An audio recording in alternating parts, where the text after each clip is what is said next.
Ginger Runner. What is up, everybody? Ethan Newberry, the Ginger Runner, here for another gingerrunner.com review. Today we are going back to Salomon. It has been so long since I reviewed a Salomon shoe, and we are reviewing the Salomon Sense Pro version 2. This shoe has been out on the market now for quite a while. I'm getting around to finally reviewing it. I'm going to spoil the review right up front. I like it. I like it a lot. So feel free to skip the rest. Don't skip the rest. You may have already seen my review of version 1 of this shoe, and big spoiler alert, I like that one too. I liked it a lot, but tons of miles in that shoe in races and training. I may have even tongue-kissed it. But I like the shoe so much, I grabbed a new pair a long time ago that I'm saving in case Armageddon strikes, because this is the shoe I want to run to the mountains in. You know, Armageddon, November 8th. So now how does version 2 differ from version 1? Well, they're actually very similar shoes. The differences are pretty minute. The upper is designed a little bit differently. The welded overlays are in different locations. The mesh and all that's a little bit different. Midsole material, pretty much the same. It's a little bit softer here in the heel, and the outsole is designed differently. Otherwise, it's the same shoe, which I'm excited about. I like version 1, and I like version 2. In fact, the likes and dislikes are fairly interchangeable between version 1 and version 2. However, I am going to get to the things I like and dislike about version 2, starting with things that I like. Responsive. Something I like about a lot of the Salomon shoes that I run in is that this midsole material is tight, responsive, precise, benefits from a quick cadence over rough terrain. What separates it from other responsive shoes is that it is comfortable without being too responsive. So it does have some additional cushioning. The ortholite insole and midsole material all contribute to a nice, comfortable, responsive ride. SensiFit and EndoFit technology. This is where this shoe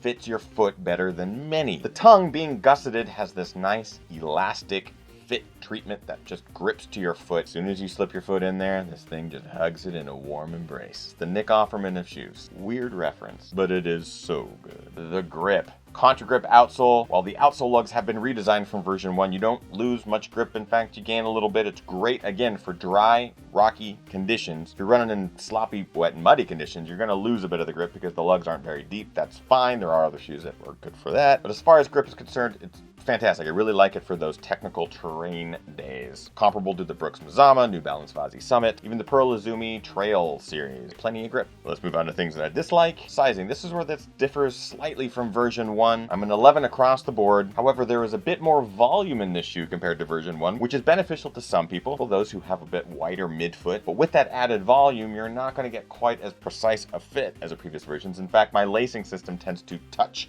from side to side there, which is completely different than version 1. I don't necessarily have any trouble locking it down, but you may need to try on multiple sizes just to make sure that you get the precise fit that you want. Durability. I'm actually having a little bit of an issue in version 2 with durability. I was worried about it in version 1. It actually is manifesting a bit in version 2. I'm getting some fraying and some popping I've seen here on the lateral side of the foot in both shoes, and that's a bit of a bummer. The outsole's holding up great. Most of the upper is holding up just dandy. I have plenty of miles in the shoe already and plenty more to go. Obviously, none of the wear and tear is influencing the run at all, but it is something that I am noticing a lot more in version 2 over version 1. And finally, weight.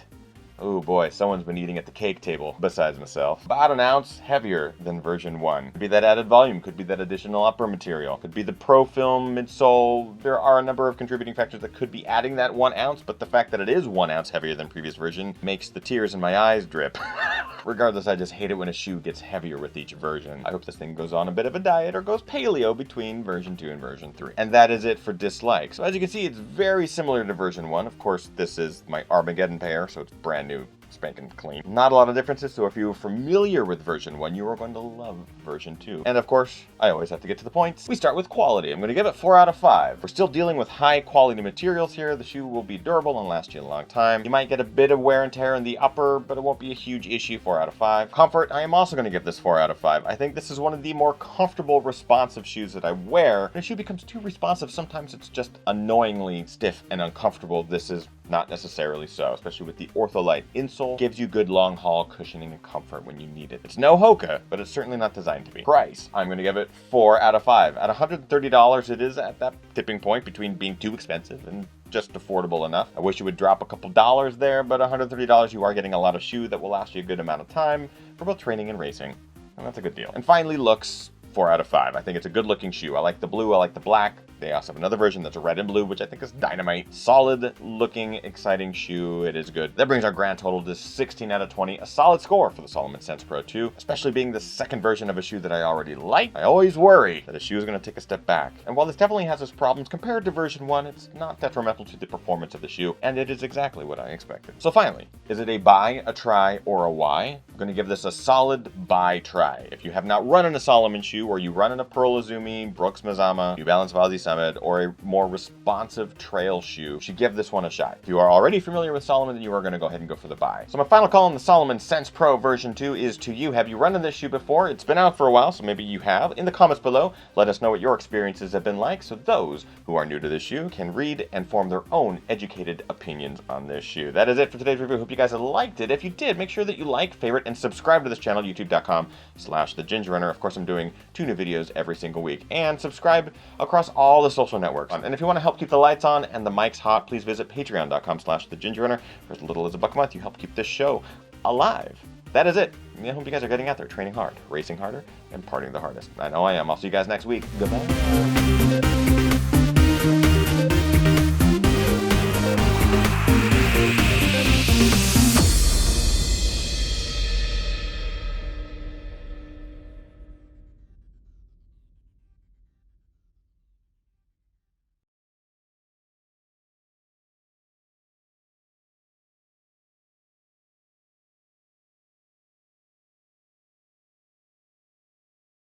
And it is exactly, and it